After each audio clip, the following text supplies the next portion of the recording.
రోహింగ్యాలని తరిమేద్దాం, కుల వృత్తులను కాపాడుకుందాం అనేది ఎందుకు మీరు స్లోగన్ మళ్ళీ తీసుకురావడం జరిగింది? నమస్కారం అండి. గత 10 రోజుల క్రితం సోషల్ మీడియా వేదికగా ప్రారంభమైనటువంటి మార్వాడి గోబ్యాక్ అనే నినాదం ఏదైతే ఉందో దాన్ని మేము జాతీయవాదులుగా తీవ్రంగా ఖండిస్తా ఉన్నాం. ఆర్టికల్ 370 రద్దయిన తర్వాత చాలా స్పష్టంగా రాజ్యాంగం చెప్పినటువంటిది ఏంటంటే, ఈ యొక్క దేశంలో పుట్టినటువంటి ఏ పౌరుడైనా, దేశంలోని ఏ రాష్ట్రంలో అయినా, ఎక్కడైనా జీవించడానికి, వ్యాపారం చేసుకోవడానికి అన్ని రకాలుగా రాజ్యాంగం హక్కులు కల్పించింది. కానీ కొద్దిమంది జాతి వ్యతిరేక శక్తులు, విద్రోహ శక్తులు కావాలని చెప్పేసి మార్వాడీలను గోబ్యాక్ అని చెప్పేసి ఏదైతే నినాదం తీసుకున్నారో దీన్ని మేమందరం కూడా తీవ్రంగా ఖండిస్తూ ఉన్నాం. కేవలం ఈ యొక్క రాష్ట్రంలో కావచ్చు, దేశంలో కావచ్చు ఉన్నటువంటి కులాల మధ్యన చిచ్చులు పెట్టాలి, మతాల మధ్యన చిచ్చులు పెట్టి వాళ్ళ యొక్క వ్యక్తిగతమైనటువంటి స్వార్థపూరితమైనటువంటి లాభం కోసం వీళ్ళైతే ఏదైతే చేస్తున్నారో దాన్ని ఖచ్చితంగా అడ్డుకొని తీరాల్సిందే. ఈ యొక్క దేశంలో గత 20 సంవత్సరాలుగా బంగ్లాదేశీలు కావచ్చు, రోహింగ్యాలు కావచ్చు అక్రమంగా ఇక్కడికి వచ్చి వలస వస్తే ఇక్కడ ఉన్నటువంటి రాష్ట్ర ప్రభుత్వాలు వాళ్ళకి షెల్టర్ కల్పిస్తూ ఉన్నారు. మన యొక్క హైదరాబాద్లో కూడా దాదాపు 1,00,000 మంది రోహింగ్యాలు బంగ్లాదేశ్ వాళ్ళు ఇక్కడికి వస్తే మన యొక్క రాష్ట్ర ప్రభుత్వం వాళ్ళను షెల్టర్ ఇచ్చేసి వాళ్ళకి అన్ని రకాల సదుపాయాలు కల్పించి చేస్తూ ఉన్నది. అంటే పక్క దేశం నుంచి అక్రమంగా వలస వచ్చినటువంటి వాళ్ళ గురించి ఎవరు మాట్లాడతలేరు. కానీ ఈ యొక్క వ్యాపారం కోసం మన దేశం నుంచి గుజరాత్ కావచ్చు, రాజస్థాన్ నుంచి ఇక్కడికి వచ్చినటువంటి వాళ్ళను వ్యతిరేకించడం అనేది చాలా తప్పు. అంతేకాదండి, ఈ బంగ్లాదేశ్ నుంచి వచ్చినటువంటి ఈ రోహింగ్యాలు అన్ని కుల వృత్తులను కూడా నాశనం చేసేటటువంటి ప్రక్రియ ప్రారంభమైంది. అక్కడి నుంచి వచ్చినటువంటి వాళ్ళు చిన్న చిన్న చేతి వృత్తులు అన్నిటిని కూడా వాళ్ళ చేతిలోకి తీసుకొని ఇక్కడ ఉన్నటువంటి వృత్తుల వారికి చాలా దెబ్బతీస్తున్నారు. దీని గురించి మాట్లాడేటటువంటి వాళ్ళు లేరు. కానీ కేవలం మార్వాడీలను మాత్రమే గోబ్యాక్ అనేది చాలా తప్పు. ఖచ్చితంగా ఈ విషయంలో ఈరోజు ప్రారంభమైనటువంటి వాక్ ఫర్ యూనిటీ ఖచ్చితంగా భవిష్యత్తులో కూడా కొనసాగుతుంది. ఇక్కడ ఉన్నటువంటి అక్రమ వలసదారులను, రోహింగ్యాలను దేశం నుంచి వెళ్ళగొట్టాల్సిందే. అప్పటి వరకు మా ఉద్యమం ఆగదు. అట్లాగే ఎవరైతే ఈ చిన్న చిన్న వృత్తులు చేసుకునే వాళ్ళు ఉన్నారో వాళ్ళందరూ కూడా మేము వెనుదానుగా నిలుస్తాం. వాళ్ళందరూ కూడా మేము సపోర్ట్గా ఉంటాం. కాదు సార్, మీరు అన్నారు కుల వృత్తులు అంటే ఇక్కడ ఉన్న మన తెలంగాణ ప్రజలు కూడా ఉపాధి కోరిపోతున్నారు అనేది కూడా మనం ప్రజల నుంచి వింటున్న మాట అది మార్వాడీస్కి. కానీ ఇప్పుడు అనవసరంగా ఇప్పుడు అయిపోయిన ఇష్యూని మళ్ళీ తెరపైకి మళ్ళీ రోహింగ్యాలను తరిమేద్దాం, ఇన్ని సంవత్సరాలు లేని ఇష్యూ ఇప్పుడు మార్వాడి ఒక్క ఇష్యూ రాగానే ఎందుకు తెర మీదకి వచ్చింది? లేదండి, ఖచ్చితంగా ఈ ఉద్యమం జరుగుతూ ఉన్నది. గతంలో కూడా జాతీయవాదులు ఉద్యమాలు చేశారు. అంటే గతంలో నేను కూడా ఏబీవీపీలో పనిచేశాను. ఏబీవీపీ ఆధ్వర్యంలో 1,00,000 మంది విద్యార్థి యువ నాయకులతోటి కిషన్గంజ్, బీహార్లోని కిషన్గంజ్లో ఈ రోహింగ్యాలను అక్రమ బంగ్లాదేశీలను దేశం నుంచి వెళ్ళగొట్టాలని చెప్పేసి పెద్ద ఎత్తున కార్యక్రమం చేశాము. దానికి సంబంధించినటువంటి కార్యక్రమాలు నిరంతరం కొనసాగుతూనే ఉన్నాయి. ఈ రోజు వచ్చినటువంటి ఉద్యమం కాదు ఇది. గత 20 సంవత్సరాల నుంచి జరుగుతున్నటువంటి ఉద్యమమే. కానీ ప్రచారం కోల్పోయింది అంతే. ప్రస్తుతం మన తెలంగాణ రాష్ట్ర వ్యాప్తంగా మార్వాడి గోబ్యాక్ అనే ఒక నినాదంతో కొన్ని వాటిని మాత్రం మేము దేశ వ్యతిరేక శక్తులుగానే గమనిస్తాము. వారు ముందు నుండి కూడా ఆంధ్రప్రదేశ్లో కూడా ఒక ఇట్లాంటి నినాదంతో ముందుకెళ్ళారు. ఇది ఒక దేశాన్ని విచ్ఛిన్నం చేయాలి, అందులో హిందువులని ప్రత్యేకంగా హిందువులని కులాలుగా విభజించి వారిలో వారికి గొడవలు పెట్టాలనే ఒక కుట్ర మాత్రం దీంట్లో ఉంది. ఇది ప్రజలందరూ గమనిస్తున్నారు. అట్లాంటిది ఏం లేదు. ఇక్కడ మార్వాడీల గురించి మాట్లాడుకోవాల్సిన ముఖ్య విషయం ఏంటంటే, మార్వాడీలు వ్యాపార నిపుణులు అని చెప్పి నిజాం తెలుసుకొని నిజాం కాలంలోనే ఆయన సంస్థానంలోకి వాళ్ళని ఆహ్వానించడం జరిగింది. 200 సంవత్సరాల క్రితమే మార్వాడీస్ ఇక్కడ వచ్చి స్థిరపడ్డారు. వారి నిపుణులు వ్యాపారంలో అనుకుంటే నిజమే, వాళ్ళు నిపుణులు కాబట్టే వాళ్ళ వ్యాపారాన్ని ఇంతింత పెంచుకుంటూ వాళ్ళు అభివృద్ధి చెందుతున్నారు. కానీ మన తెలంగాణ ప్రజలు ఉపాధి కోల్పోతున్నారు కదా, అంటే షావుకారులు కానీ చిన్నపాటి వాళ్ళు ఇదే. మార్వాడీలు ఒక వ్యవస్థ నిర్మించుకున్నారు. ఇవాళ మేము కూడా మా తెలంగాణ కుల వృత్తులు కానీ ఒక వంశపారంపర్య వ్యాపారాలు కానీ నష్టపోతున్నామని బాధపడుతున్నారు. మేము చింతిస్తున్నాం. వారు కూడా పోటీతత్వం పెంచుకోవాలి. వాళ్ళకు కుటుంబ వ్యవస్థ అనేది బలంగా ఉంది, కుల వ్యవస్థ అనేది బలంగా ఉంది, ఆర్థికంగా నష్టపోతే ఆదుకునే వాళ్ళకి బలంగా ఉన్నారు. అటువంటిది మన కుటుంబ వ్యవస్థ మనకు కరెక్ట్గా లేదు, మన కుల వ్యవస్థ మనకు కరెక్ట్గా లేదు.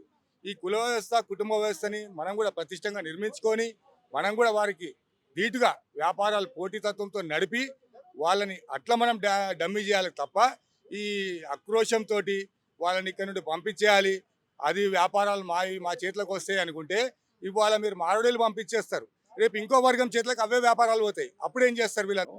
ఈ నినాదం తీసుకున్న వాళ్ళు ప్రతి ఒక్కరు కూడా గో బ్యాక్ మార్వడి అనే నినాదం తీసుకున్నారు. ఉండొద్దు తెలంగాణ వదిలిపెట్టి పోవాలనేది ముఖ్య నినాదం వాళ్ళది. విన్నారా? వాళ్ళు రాకుండా ఆపితే మేము కూడా సంతోషిస్తాం, మేము కూడా దాన్ని సహకరిస్తాం. కొత్త వాళ్ళు రాకుండా ఆపుదాం. ఉన్నవాళ్ళు పొమ్మని చెప్పడానికి మాత్రం మన రాజ్యాంగ ప్రకారం ఎవరికి హక్కులు లేవు. వాళ్ళు రాజ్యాంగాన్ని ధిక్కరించి చేస్తున్నారు ఇట్లాంటి పనులన్నీ. గో బ్యాక్ మార్వడి అన్నాకే రోహింగ్యాస్ గో బ్యాక్ అనే నినాదం మీరు తీసుకొచ్చారు. ఇది ఏ మాత్రం చూస్తుంటే పొలిటికల్ బ్యాక్గ్రౌండ్ వెళ్తుందేమో అన్న ఇది అందరికీ వస్తుంది. మీరు ఆ నినాదం రాకపోతే రోహింగ్యా గో బ్యాక్ అనే నినాదం తీసుకురాపోయేవారు కదా. తెలంగాణ వచ్చిన దగ్గర నుంచి ఇప్పటి వరకు రాని ఇష్యూ ఇప్పుడే ఎందుకు వచ్చింది? తెలంగాణ ఉద్యమం మొదలు కాక ముందుకెళ్ళే రోహింగ్యాస్ బ్యాక్ ఈ దేశం కానీ వాళ్ళ అక్రమ చొరబాటుదారులు వాళ్ళ దేశానికి వెళ్ళిపోవాలి అనే ఉద్దేశంతో ఎప్పుడో జరిగింది. కానీ ఇక్కడ ఎట్లా చూపిస్తున్నారంటే మార్వాడీస్ గో బ్యాక్ అన్న తర్వాత రోహింగ్యా గో బ్యాక్ అనేది మాత్రమే చూపిస్తారు. కాదు, అది 100% తప్పు.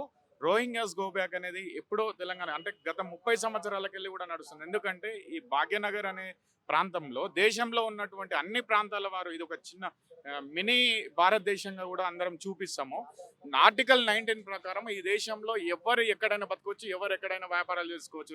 370 ఆర్టికల్ ఎప్పుడైతే రద్దు చేయక ముందుకి ఒక కాశ్మీర్లో అవకాశం లేకుండా ఇప్పుడు అక్కడ కూడా దేశం మొత్తం మీద ఈ దేశంలో ఎక్కడైనా బతకొచ్చు, ఎక్కడైనా ఎవరైనా జీవించే హక్కు ఉంది, వ్యాపారం చేసుకునే హక్కు ఉన్నది.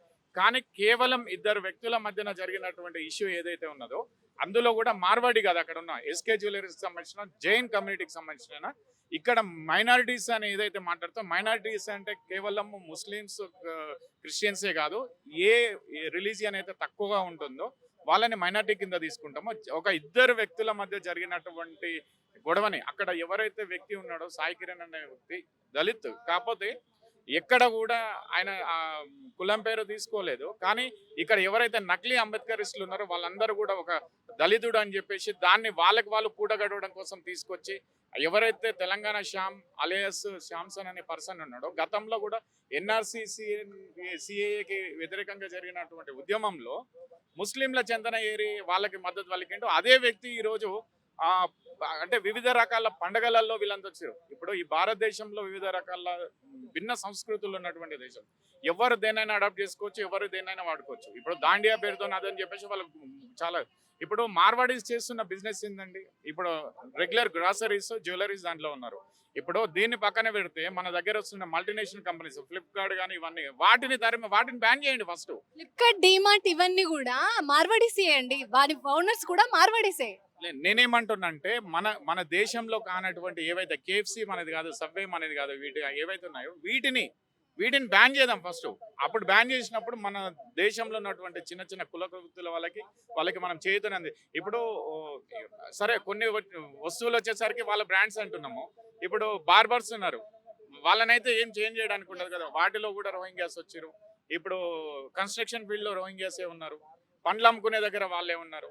ఇప్పుడు పండ్లు ఎవరు అమ్ముకుంటుండే ముదిరాజు సామాజిక వర్గానికి సంబంధించిన వాళ్ళు పండ్లు వ్యాపారం చేసేటోళ్ళు, వీళ్ళు బార్బర్స్ వాళ్ళ పని చేసేటోళ్ళు, వాళ్ళని పక్కనే ఇప్పుడు ఇది ఎప్పటికెళ్ళో జరుగుతున్నది. స్వదేశీ ఉద్యమం ఎప్పుడైతే ఉందో అప్పటికెళ్ళి జరుగుతున్నటువంటి ఉద్యమమే ఇది. సార్ కరెక్ట్ పాయింట్ మాట్లాడారు. సపోజ్ మీరే అంటున్నారు మారుమూల ప్రాంతాలకి అన్నీ వచ్చేస్తున్నాయి, చిన్న చిన్న వ్యాపారస్తులు ఏమవుతున్నారంటే ఆ సబ్జెక్టు వారికే సపోజ్ అందరికీ ఒకటే రేట్ ఉండాలి. సపోజ్ చిన్నవాడు అమ్మినా సరే ఒకటే రేట్ ఉండాలి, మార్వాడు అమ్మినా ఒకటే రేట్ ఉండాలి, కార్పొరేట్ సంస్థలు ఏదన్నా అమ్మినా కూడా ఒకటే రేట్ ఉండాలి. అంటే ఒక్కొక్కరి దగ్గర ఒక్కొక్క రేట్ ఉందంటే ఎవరు తప్పు? గవర్నమెంట్దే తప్పు. అందుకని చెప్పేసి మీరు ప్రభుత్వానికి ఏం కోరాలంటే చిన్న వ్యాపారస్తులు కానీ పెద్ద వ్యాపారస్తులు కానీ ఎవరికైనా సరే ఒకటే రేట్ పెట్టాలి. ఒకవేళ మీరు రేట్ మేము ఎందుకు ఎక్కువ పెడతామంటే కార్పొరేట్ వాడు ఏంటంటే సో మాల్స్లో పెడితే మేము ఏసీ వేస్తాం అది వేస్తాం కాబట్టి ఒక రేటు పెడతాం. మిడిల్ క్లాస్ వ్యాపారస్తులు ఏంటంటే నేను చిన్నగా ఏదో కొట్టి పెడతాం కాబట్టి నువ్వు కొంచెం ఒక రేంజ్ రేటు పెడతాం.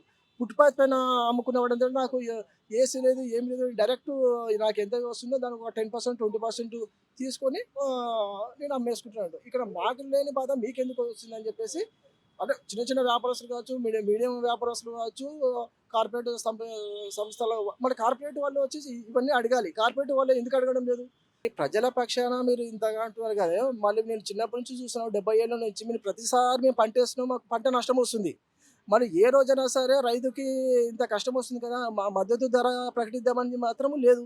మన ఊరికే ఉచిత మాటలు ఎందుకు? మళ్ళీ సపోజ్ వాడు ఫస్ట్ విత్తనం వేసే కాడ నుంచి మన నాటు వేసే కాడ నుంచి దాన్ని అమ్మేంత వరకు ఎంత ఖర్చు అవుతుందో దానికి మద్దతు ధర సగం కూడా ఉండడం లేదు. మరి దానిపైన ఎందుకు ఈ రాజకీయ నాయకులు కానీ సెక్యులర్ పార్టీలు కానీ డిస్కషన్ చేస్తున్నారు, చర్చ పెట్టడం లేదు. దానికి మీడియా వాళ్ళు కూడా క్వశ్చన్ చేయాలి. రాజకీయ నాయకుల ప్రకారం 20% ఒక నష్టం జరుగుతుండొచ్చు, కానీ 80% ఎక్కడి నుంచి నష్టం జరుగుతుంది? బంగ్లాదేశ్ నుంచి, పాకిస్తాన్ నుంచి, మయన్మార్ నుంచి వచ్చిన ఓల్డ్ సిటీలో ఉంటున్నారు. జస్ట్ వాళ్ళపై నువ్వు ఏ దేశం నుంచి వచ్చినా అని ప్రశ్నించే ప్రభుత్వం కావచ్చు, డిపార్ట్మెంట్ కావచ్చు, ఎవరికైనా దమ్ము ధైర్యం ఎవరికైనా ఉందా? అరే బాబు నువ్వు ఎక్కడి నుంచి వచ్చినా, జస్ట్ సింపుల్ చెప్తాను. నేను ఉండే సీతాఫలం బండి, ఢిల్లీలో నుంచి అక్రమంగా వచ్చిన వాళ్ళు బంగ్లాదేశ్ నుంచి, పాకిస్తాన్ నుంచి కానీ ఇక్కడికి వచ్చారు సీతాఫలంలో చౌరస్తాకి. 150 మంది ఫుట్పాత్ పైన అనుకున్నారు. నేను పోయి 2 రోజులు అయితే వీళ్ళు ఎక్కడి నుంచి వచ్చారు సడన్గా అని చెప్పేసి అడిగితే వాళ్ళదంతా బంగ్లాదేశ్ లాంగ్వేజ్ ఉంది. నేను నాకు డౌట్ వచ్చేసి మా సీతాఫలం మండి పోలీస్ స్టేషన్ దగ్గర కంప్లైంట్ ఇచ్చా. సార్ వీళ్ళంతా బంగ్లాదేశ్ నుంచి వచ్చిన, ఢిల్లీ నుంచి ఆడ బీజేపీ గవర్నమెంట్ వచ్చింది కానీ తరిమేస్తే ఇక్కడికి వచ్చారు, మరి వీళ్ళని అరెస్ట్ చేస్తారా లేకపోతే బార్డర్ దాటిస్తారా ఏంది ఏం కదా అంటే నో స్పందన. రెండోసారి మళ్ళీ కంప్లైంట్ ఇచ్చా. రెండోసారి కంప్లైంట్ ఇస్తే ఏమైందంటే రెండోసారి వచ్చినప్పుడు పోలీసు ఒక కానిస్టేబుల్ పంపించారు. మీరు ఎక్కడి నుంచి వచ్చారంటే బంగ్లాదేశ్ నుంచి వచ్చామని వాళ్ళు ఓపెన్గా చెప్పారు. మళ్ళీ వాళ్ళని బార్డర్ దాటిచ్చారా లేదా? దాటించలేదు. వాళ్ళు మళ్ళీ ఇక్కడ నుంచి ఇక్కడ సిటీలోనే ఎక్కడెక్కడ ఓల్డ్ సిటీకో అక్కడికి ఇక్కడికో వలస వెళ్ళారు. మళ్ళీ వాళ్ళని ప్రశ్నించకుండా మార్వాడీలను ప్రశ్నించడం తప్పు కదా మేడం.